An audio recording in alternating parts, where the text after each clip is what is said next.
Welcome to the Intuitive Ascending Mind podcast.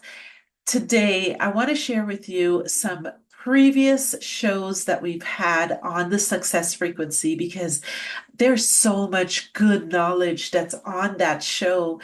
And I wanted to incorporate some of that information over to the Intuitive Ascending Mind podcast because in that show, I really talked about the mind. I talked about what makes us successful.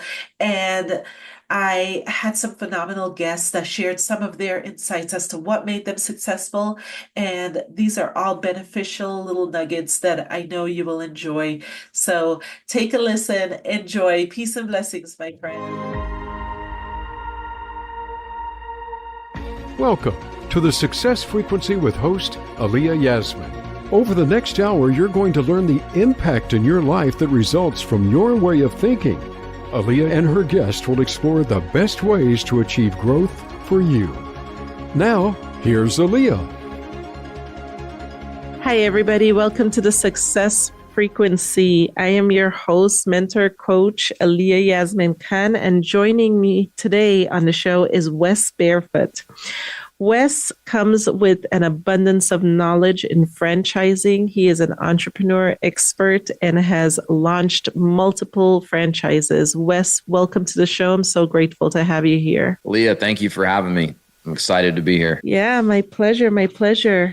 Tell us a little bit about what got you to this point. Tell us a little bit about your journey. Yeah, sure. So as you kind of mentioned, my expertise is franchise ownership, and my wife and I are franchise owners ourselves. We've built and sold franchise businesses. And then a lot of where I spend my working time today is in a consulting business where I help other people explore franchise ownership and determine if, that's an avenue that could be a good fit for them. And so it kind of fell backwards into this whole world of franchising. I, went to business school in college. I don't think the word franchise was ever mentioned in business school. Yeah. So it wasn't something on my radar. In my mind at the time, franchising was fast food restaurants and sub shops. So never imagined that, that's kind of the direction life would take me in. But a few years out of college, I met the founders of a company that had recently started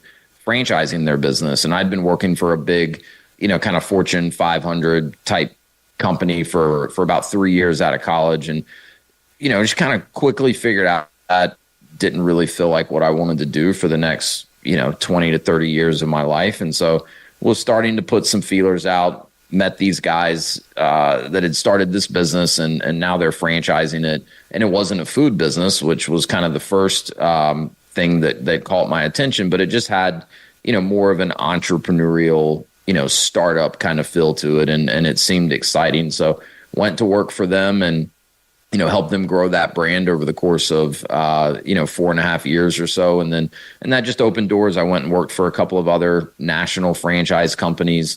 And that's really what eventually set my wife and I off on the path of buying franchise businesses ourselves and, getting to a point where we own businesses instead of working for other people. Yeah, that's amazing. That gives you a lot of freedom when you're able to do that. What was the catalyst that made you feel like you wanted to turn around and make this into a consulting business so that you could teach others? What drove you to that point? Yeah, I like that question a lot. It was a number of things. When I was working for franchise companies, a lot of what I was doing was franchise sales and development. So, I was working with people that were interested in possibly investing in the franchise company that I represented. And as you can imagine, there's a lot of due diligence that needs to be done, for anyone that's considering investing money into any sort of a business venture.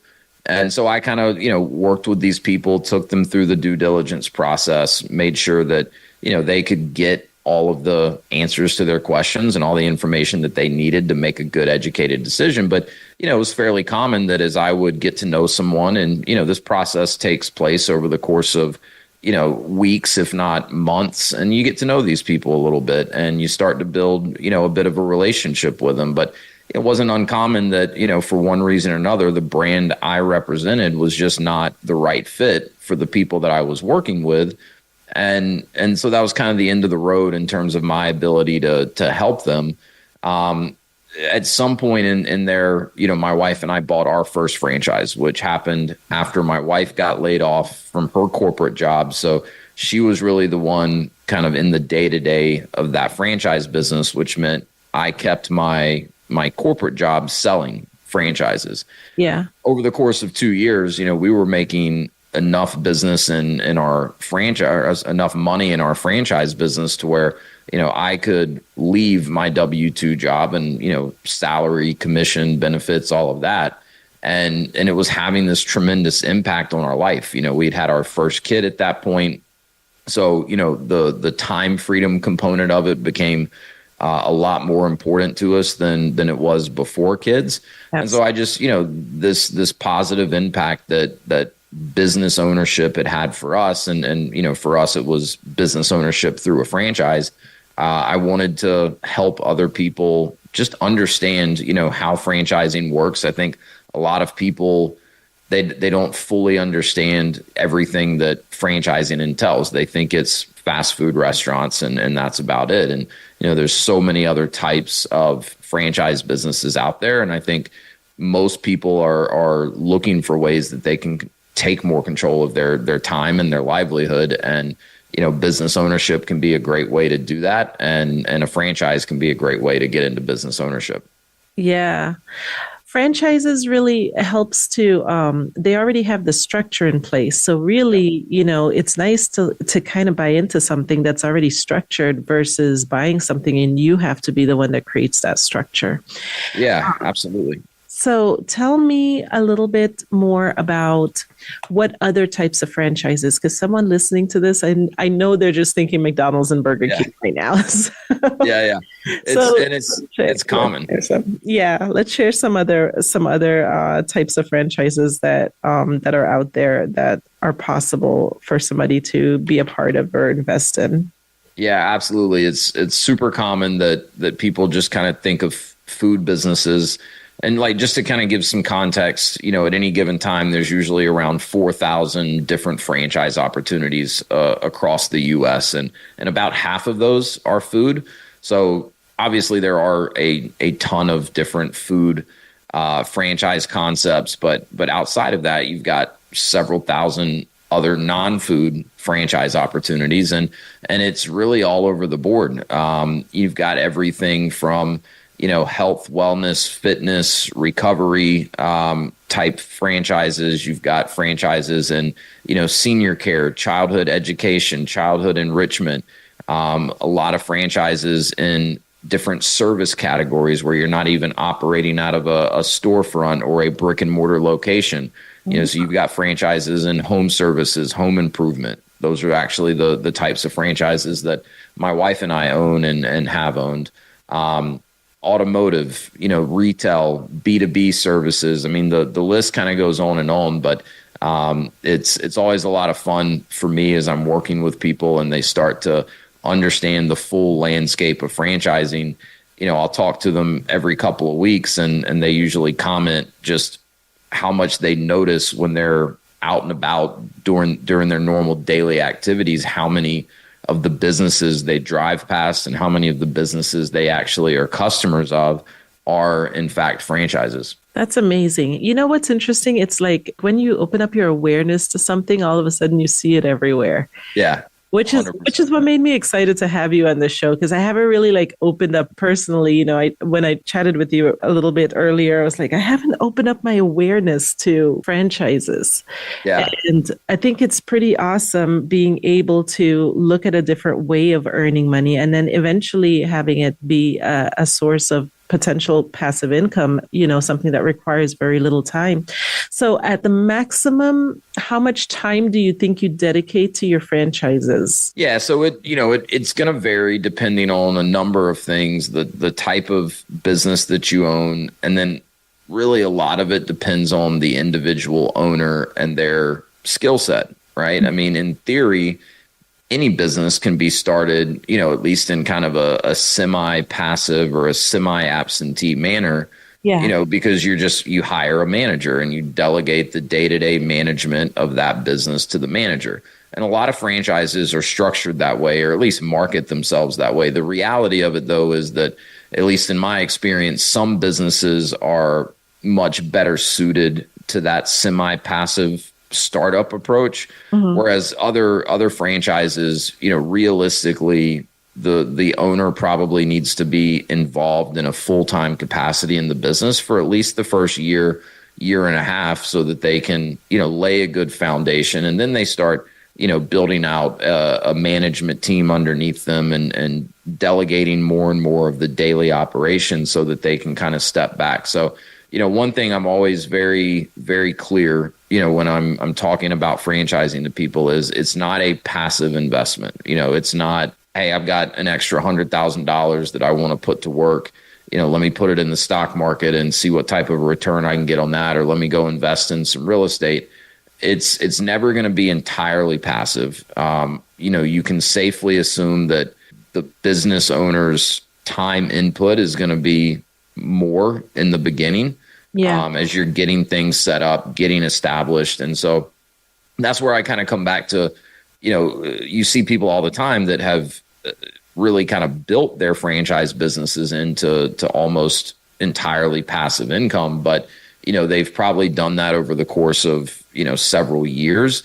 And those are also people that are probably very, very skilled when it comes to, building, leading, and managing teams. So the person that's, not as well versed when it comes to, how to hire, how to train, how to manage, how to inspire people on their team, they may not be as likely to get their franchise business to the point where it's that passive. So, and that's a lot of what, I talk about and kind of coach the people that I work with, because with all these different types of franchise businesses out there, the role of the owner can look very, very different. And a lot of people choose the franchise that they want to invest in based on whatever the product or the service is of that business. And they don't really spend enough time investigating, okay, if I own this business, what is my day-to-day going to look like? And what are the types of activities that me as the owner are going to be spending most of my time on? And are those things that I enjoy? Are those things that really play to my strengths and my skill sets? Is this going to mesh with the type of lifestyle that I'm looking for? So those are the things that we really drill into as we kind of work through my consulting process. And that's what ultimately allows me, to match people up with the right type of franchise for them based on a whole host of factors, but including, their role as the owner, and does it really, play to their strengths and their interests? Sure. If there was an ideal avatar, who would be that ideal avatar for this, for franchising? Yeah, that's a great question. And honestly, part of what I love about what I do is that there's not just one avatar. There are a number of avatars. And if we kind of go back to the diversity of all the different types of franchise businesses that are out there, there's a lot of different people that, whether they realize it or not, are probably very good candidates for franchise ownership. And there's probably, franchise businesses out there that are a really good fit for them. So, I've worked with a lot of people that are, kind of veterans of corporate America, if you will. They've spent 15, 20 years, working in some capacity in corporate America. And, a lot of times they've thought off and on about starting their own business. I do end up working with people sometimes that are in transition. Their company did a restructuring or their position was eliminated. And so now they're kind of using this transition as a catalyst to really explore business ownership. I do work with, people that are looking at a franchise as an investment and not a full pivot, meaning, they've got a corporate career and they plan to, continue in that corporate career and start a franchise business on the side, generate a second income stream. And a lot of times those people are thinking a little further ahead. They're kind of laying the groundwork to, be able to leave corporate America on their terms. If they can have a business that's already generating good revenue and income, then that makes it easier to walk away from a good paying job if that's something that they decide they won't. I've worked with a lot of, women and men that have been staying at home with their kids. And now that their kids are getting a little bit older, they're ready to go back into some sort of producing income for the household, but they don't want to go take a 9 to 5 or a 40 or 50 hour a week job. And so, the right type of franchise can be a really good fit. And I work with some very high level, high net worth people that are looking for more of that kind of passive investment because they have the resources and they have the skill set and the ability to put a high performing management team in place from day one. I've worked with people as young as 22, 23 years old that just kind of realized they don't want to go work for someone else. And if they have a friend or a family member that's willing to invest or co-sign on an SBA loan with them, they're getting into business for themselves at, very, very young ages, comparatively speaking. So there's not many people out there that I wouldn't be in a position to at least, help them understand the landscape of franchising. And it's very likely that we'd find some options that were really interesting for them. Sure, that's pretty exciting. We're getting ready to take our first break here. And as soon as we get back, I'm going to pick your brain for some more information here. I want to learn more about the loans. I want to learn more about the investment parts of the structure. And we'll learn a little bit more when we get back.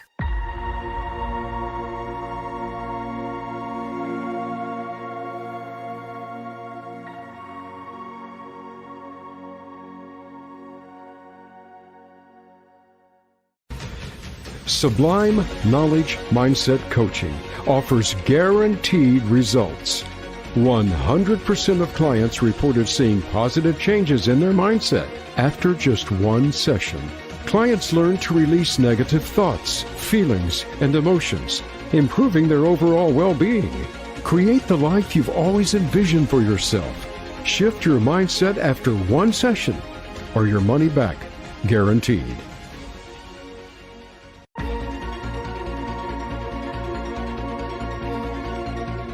Welcome back to the Success Frequency with Aliyah Yasmin. We hope you are finding these tools and tips applicable to your own situations in life. Now, back to the show.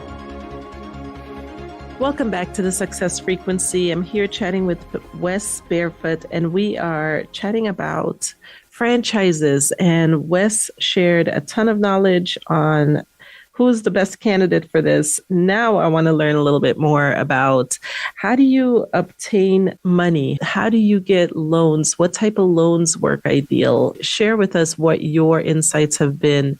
Let's say it's somebody looking to start their small business, their franchise. What is out there that they need to know? Yeah, I'm glad you brought this topic up because I found it's the number one question that keeps most people from taking any real action in terms of, really diving in and doing some research on franchise opportunities. I think a lot of people, and kind of what we talked about in the first segment, most people, when they think of franchising, they think of, restaurants and food, and then they associate that with, being a very large investment, which is the case. Most of these fast food restaurant chains out there are going to require a 7-figure plus investment, just to get the business up and running. So I think a lot of people just kind of naturally assume that, they're not in a financial position to do something like invest in a franchise. And so, the way we talked in the last segment about how many different types of franchise businesses are out there. And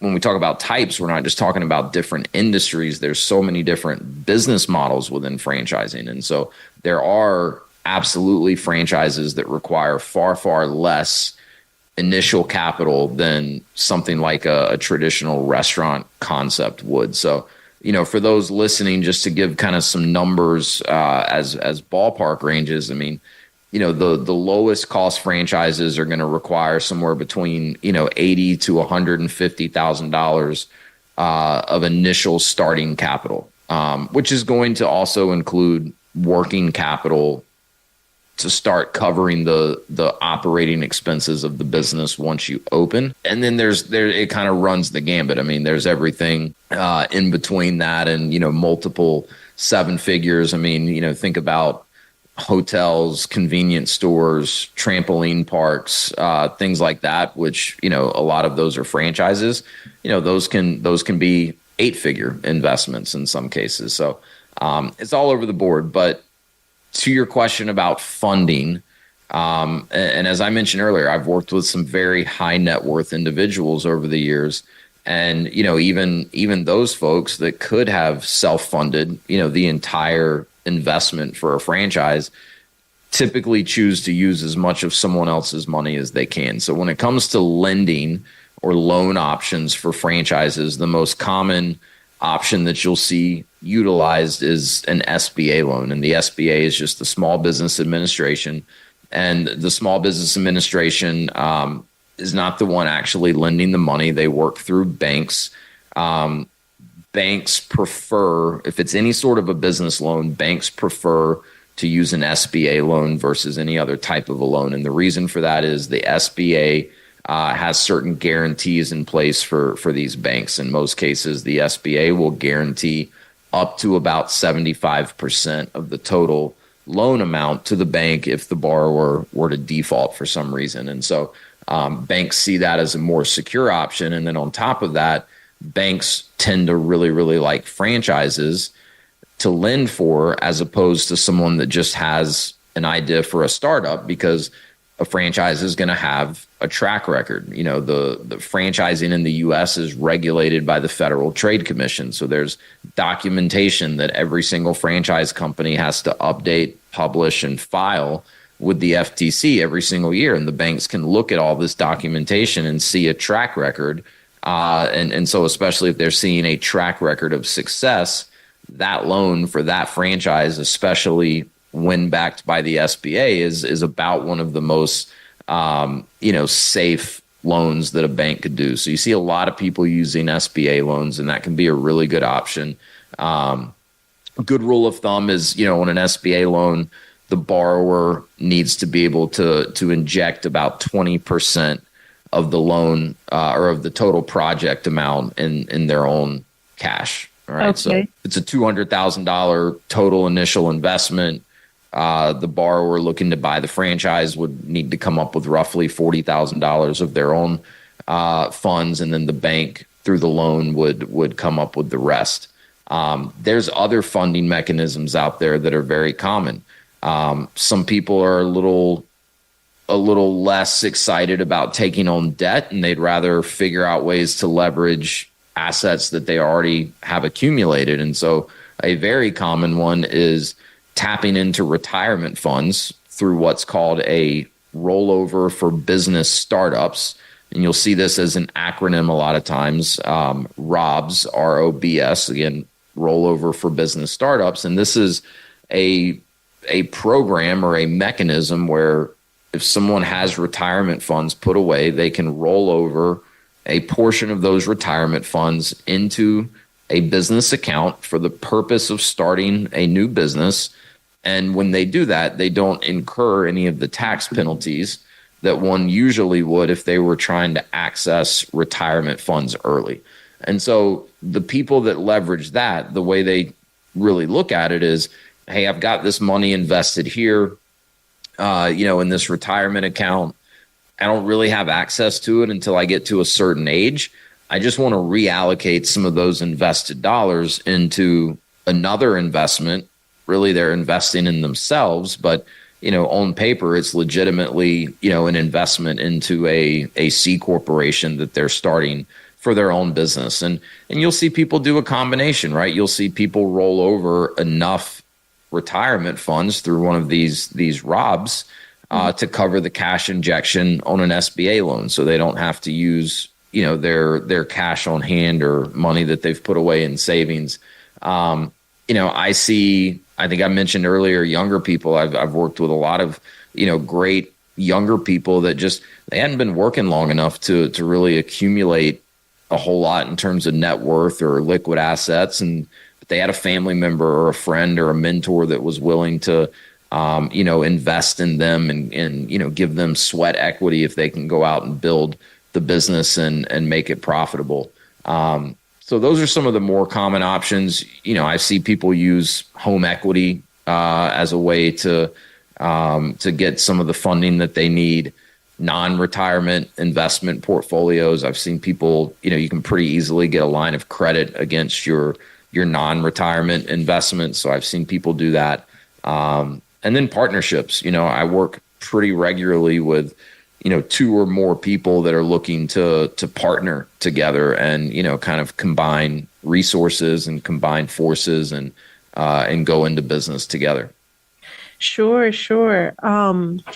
With the rollover, share a little bit more about how that can work for somebody that's, getting ready to retire or wants to start something, and how do they get around the tax part on it? Yeah, so it is, I want to make this clear, it is a legitimate program. It's not anything shady or dodgy that, if the IRS catches on to that you're doing it, you're going to be in any sort of trouble. I mean, probably 100,000 or more of these rollovers get done every single year. And it's not just, for people investing in franchise businesses. It can be for any sort of a business venture. And it's pretty technical in terms of the actual, process. But basically you set up because there are a couple of requirements in order for this, for you to access the retirement funds, do the actual ROBS process, which is what avoids the tax penalties that you would usually have if you accessed those funds early. So one of the requirements is the retirement funds have to be from a previous employer, meaning if you're currently working for a company and all of the money that you have in retirement has come from money that you've invested while working for that company, or, maybe even the company was matching, part of your 401k contributions, it's not eligible. So it has to be from a previous employer. And then you do have to set up a C corporation, which is where the money gets rolled out of the 401k into the business account for this C corporation.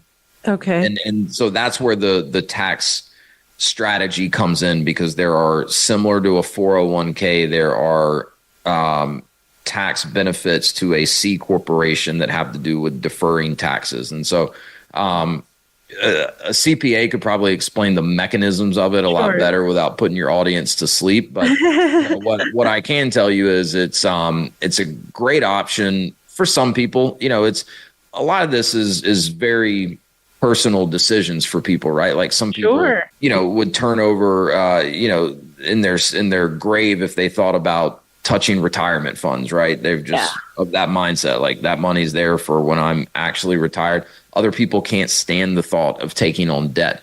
So, it's got to be the right strategy for you. But where I find a lot of people pleasantly surprised is they realize, hey, there's a lot of franchises out there that don't require nearly as much capital as I had initially thought. And I've actually got multiple funding options. If I do, decide that I want to do this and I find the right franchise, it's not even a matter of how am I going to fund it. I've actually got a few different options and I get to figure out what's the best option for me. So a lot of people, like I said, are pleasantly surprised when they really take the time to, do the research or work with someone like myself. Yeah, there's something that you mentioned earlier about C Corp. So are all structures regarding franchises primarily C Corps? No. So the C Corp is just the requirement if you want to use the ROBS program to access some of that. And that's the C Corp is part of why, you don't incur the tax penalties, because you're basically taking, tax deferred dollars that have been invested into a retirement account and moving them into an account for the purpose of starting a new business. And there's also, some component of a C Corp where there's tax deferral as well. You see, I would say an LLC is probably the most common entity structure that you'll see people put in place to start a new business, unless they're wanting to utilize a ROBS, in which case, they need to do a C corporation. Like my wife and I all of our businesses were LLCs. And then, after a few years, our CPA advised that we converted 2 of our LLCs to an S corp, and there were some clear tax advantages to doing so. So what I tell everyone that I coach is, get a good CPA that really understands tax strategy for small businesses.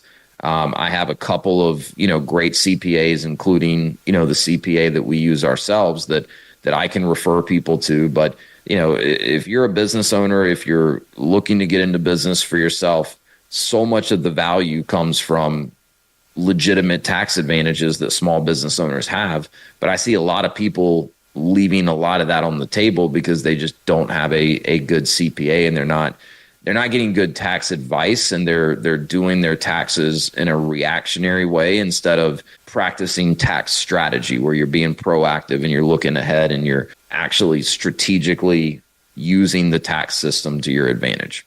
Absolutely. I think that's definitely something that people should, they should have conversations. I chat with business owners and entrepreneurs that are getting into business, and one of the first things I say to them is get with a tax person and figure out where your taxes are going to sit at and what metrics you need to measure, because that's what your tax guy is going to do for you.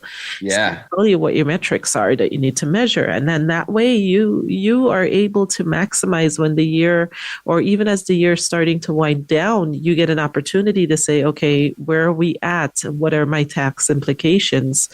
And make a decision, Totally. I mean, if you're making that transition into business ownership, you first need to really understand you pay all your taxes at the end of the year. That's how most people do it. You can, kind of make payments along the way if you want to, but, you don't want to get caught unprepared where, you've kind of been making all this money throughout the year. No taxes are being held out of it. And you kind of look at all of that as money that you can reinvest into the business or, spend or, live off of, when in reality, you need to be stashing some of that away because you're going to have a tax bill at the end of the year. And, look, a lot of this that I coach people on are just because my wife and I learned some of this the hard way as we were, figuring all of this out for ourselves. So when I say get yourself a good CPA that really knows small business ownership, I'm saying that from experience because we have one now. We didn't have one for the first couple of years, and it's a night and day difference. But yeah, there's a lot that goes into it. And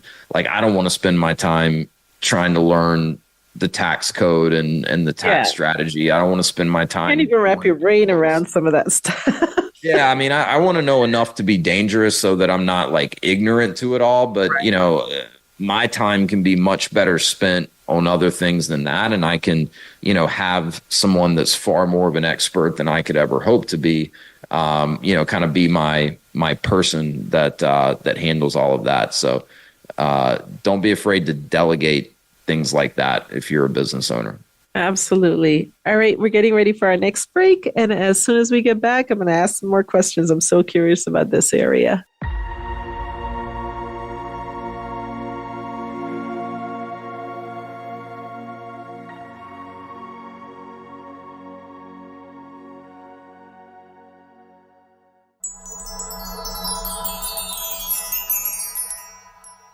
Hi, friends. I have some really exciting news. I have just released the Mental Duality Guide to Life-Changing Results.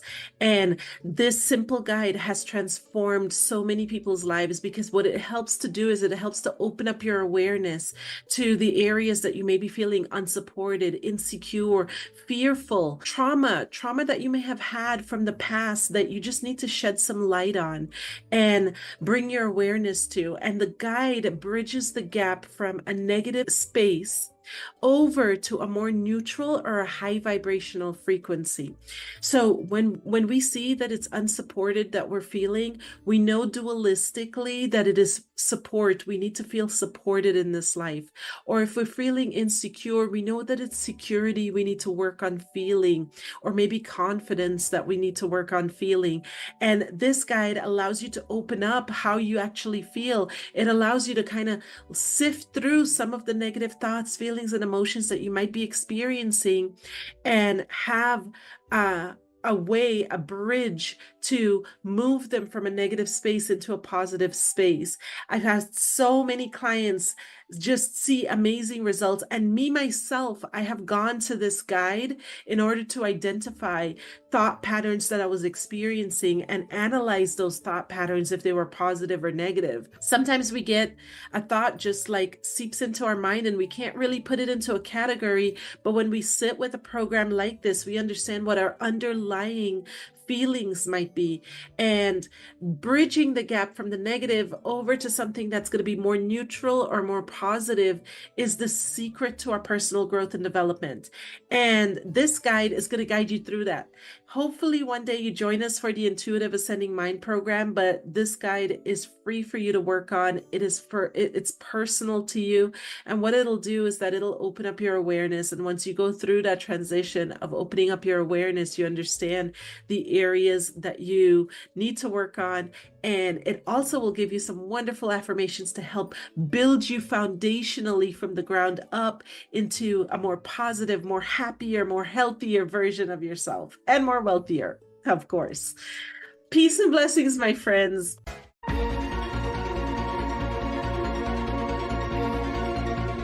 Welcome back to the Success Frequency with Aliyah Yasmin. We hope you are finding these tools and tips applicable to your own situations in life. Now, back to the show. Welcome back to the Success Frequency. Still chatting here with Wes. He's sharing some great insights. We talked a little bit about franchising, loans, and taxes. Now, Wes, if somebody's listening to this and they're excited about doing this, what is the first step they need to take? Yeah, I would say, first step is start educating yourself a little bit. And there's a number of ways you can do that. I mean, obviously the internet, YouTube, there's tons of free information and free resources out there regarding franchising, just like there is almost any other, topic. But, what I find with a lot of people is when I get connected with them, they've been doing some of that, call it surface level research on their own. And it tends to get very overwhelming very quickly. I think in the first segment I mentioned, there's, roughly 4,000 different franchise companies out there. It can be a very daunting task just to kind of get your arms around, okay, what franchises should I be looking at? Franchising, like most things in this world, not all franchise companies are created equally. There are absolutely franchises out there, I believe, that nobody should be investing in. Then there are great franchise companies, but there's also such a thing as a great franchise that's a bad fit for someone. And I think I talked a little bit about, why some of that is in an earlier segment. So, there's people out there like myself that have real world experience, right? In my case, I've worked for franchise companies. I've, helped other people evaluate franchises and decide if it's a good fit for them. And then, my wife and I have been through that process with the franchise companies that we've invested in. We've also been through that process with franchises we've decided not to invest in. So, I think one of the best things someone can do is plug in with someone like myself that's done this and actually has a methodical process or kind of a template that you can start working through, and it's gonna be much more manageable and far less overwhelming.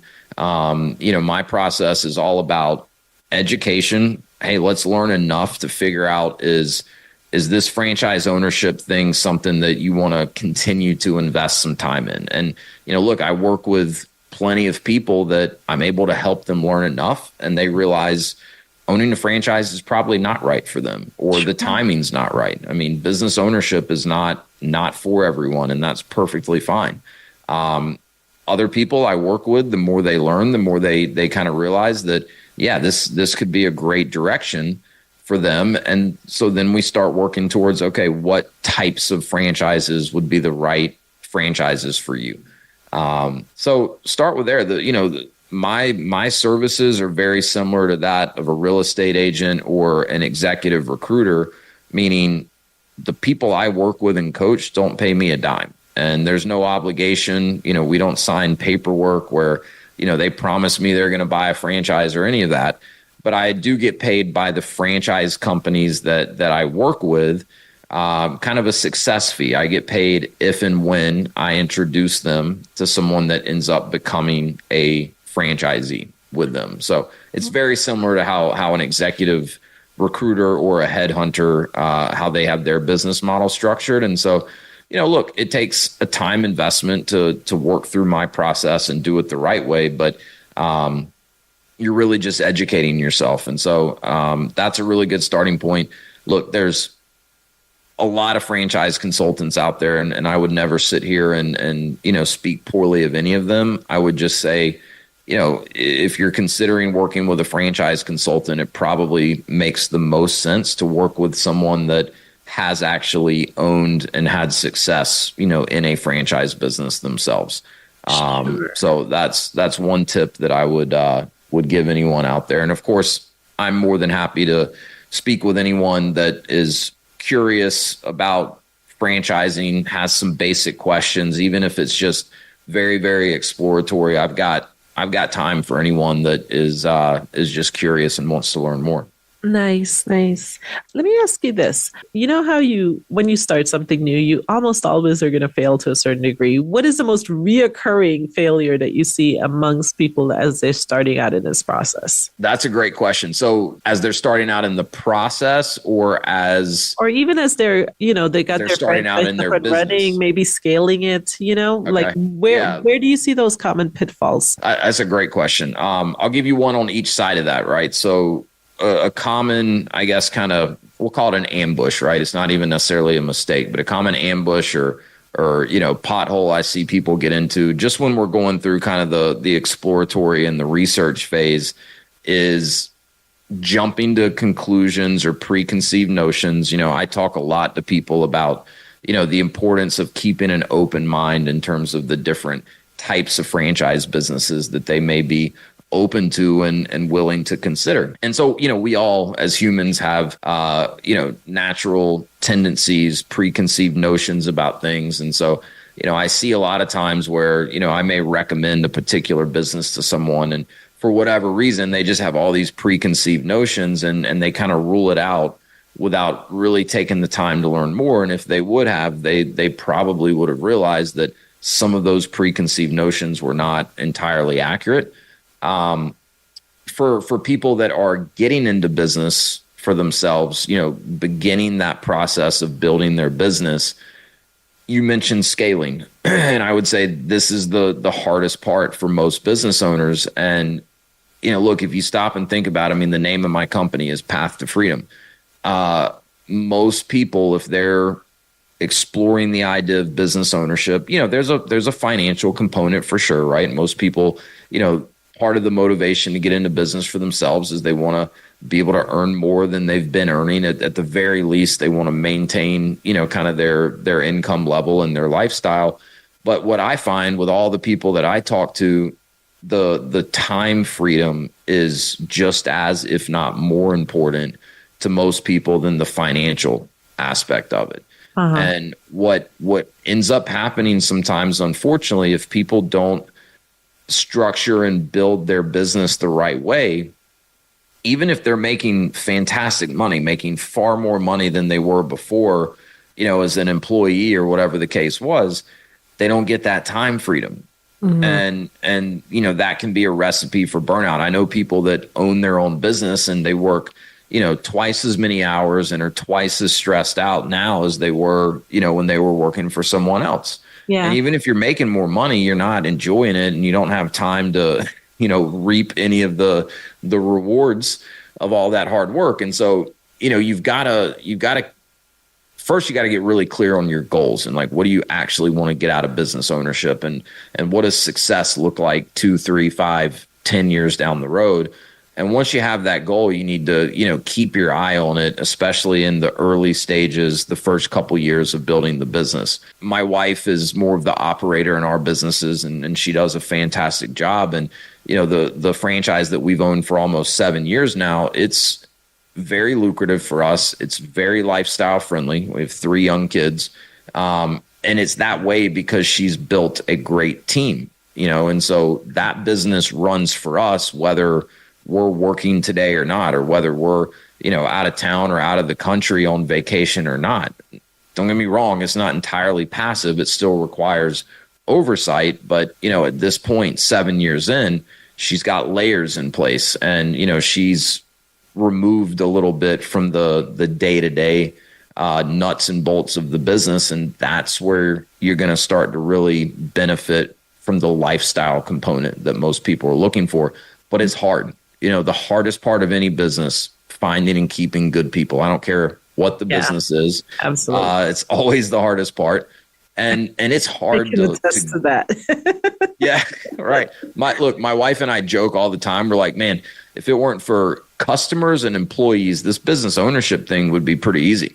But unfortunately, both of those things are very, very necessary to have any level of success in business. But, it's also hard to give things up. Most business owners, especially if they're really grinding in the beginning and kind of have their hands on everything in the business. Yeah. It's hard to give up some of that control. And that's where you got to keep your eye on the long-term goals and the vision, and make sure you're not straying too far away from that. So anyways, I know that was a long-winded answer, but that is such a common, mistake that I see people make. And it's just, I hate seeing it because it's people getting the opposite of what they started going down that path for in the first place. Sure. When you go into this realm, do you need to have an exit strategy in place? Yeah, that's a really good question. People think I'm crazy when I kind of start asking them about exit strategy before they've even decided if they're going to, buy a franchise or start a business or do any of it. And so, look, do you need to have a detailed exit strategy down to the year that you want to sell it and the dollar amount and who you're going to sell it for? Definitely not. But it absolutely helps to be thinking about exit strategy. When we talk franchises, like there's definitely some franchises that are going to have a higher likelihood of being attractive for someone else or an investor to come in and acquire than others. The more the owner can be removed from the day-to-day operations, the easier it is to sell the business is kind of a general rule of thumb. And so, some franchises are just kind of designed where it is more of a owner involved business and they're just not designed to scale as much. And those can be a good fit for some people. Right. And then there's others that are going to really lend themselves to, scaling at multiple levels of management in place. If I've got someone that I know one of their primary goals is, build a profitable business and over the course of 5 to 7 years, sell it. They've made some money along the way, but then they have a big windfall when they sell it. Because that's where, in a lot of cases, real life-changing money can come from when you get into business ownership. It's having a successful exit. Anything with recurring revenue, anything with membership base, subscription base, buyers and investors tend to value those types of businesses higher because they just have a lot more predictability in terms of, what the business is generating today and, the upside and what it would look like if they're able to continue to grow it. So yeah, you should absolutely be thinking about that. And look, if you're wanting to get into something that you're going to do for the next 15 to 20 years, it's probably not as important to think as much about exit strategy as it is if you're like, hey, I want to do something for the next 5, maybe 7 years, and I want to have a big play, and really try to make some real money. Then let's really talk about exit strategy because that's probably going to have an impact on the type of businesses you should be looking at. Okay, what is your number one reward for doing this? My number one reward for doing this, I think this is going to sound cheesy because my company is called Path to Freedom, but it's freedom. Like my wife makes fun of me all the time. She's like, you would find the one thing where all you do is sit and talk to people and like nerd out on business stuff. And that's your company. So for me, it doesn't even feel like work, 95% of the time. And I learned something over the years, when I'm working with people in this capacity, and I'm sure you see this too, Aaliyah, because you're coaching, right? Yes. You can't want it more than them, and you can't make decisions for the people that you're working with. And so that used to bother me, right? I used to, lose some sleep at night because, I see people making what in my view was the wrong decision, but that's not my place, to make those decisions for people. And so once I kind of let go of that and I just got very comfortable with, I'm going to meet people where they are. I'm not going to drag someone through this process. Like they need to want it more than I want it. Then you end up, spending the vast majority of your time with the right people, and it doesn't feel like work at all. And like I mentioned earlier, we've got 3 young kids, so, this gives me, a great income, a great lifestyle. I get to, be around with my kids. I can work as much or as little as I want to. And fortunately, we have these other businesses that we've built over the years that, also give us income and lifestyle. And so, that puts me in a position where, look, if you don't decide to buy a franchise, which means I'm not going to get paid anything for the time that we've spent together, it's okay. It's not going to really change my lifestyle all that much. So it kind of, I guess removes any incentive that I might have to really try to push someone into something that they're not ready for, that's not in their best interest. And so, I don't know if that really answers your question, but I have a lot of fun, doing what I'm doing. And it's rewarding when you talk to someone, that's now been in business for a year, 3 years, 4 years, and, they're getting what they want. Yeah, that's right. You help them get there. That's cool. And look, I've had to learn this over the years too. Like every time I talk to someone that I've worked with and helped get into a franchise, like, very rarely does the phone call go like, "Hey, Wes, everything's awesome. It's perfect. It's amazing. Like, best thing." When you're a business owner, like you're going to have crappy days. You're going to have ups and downs.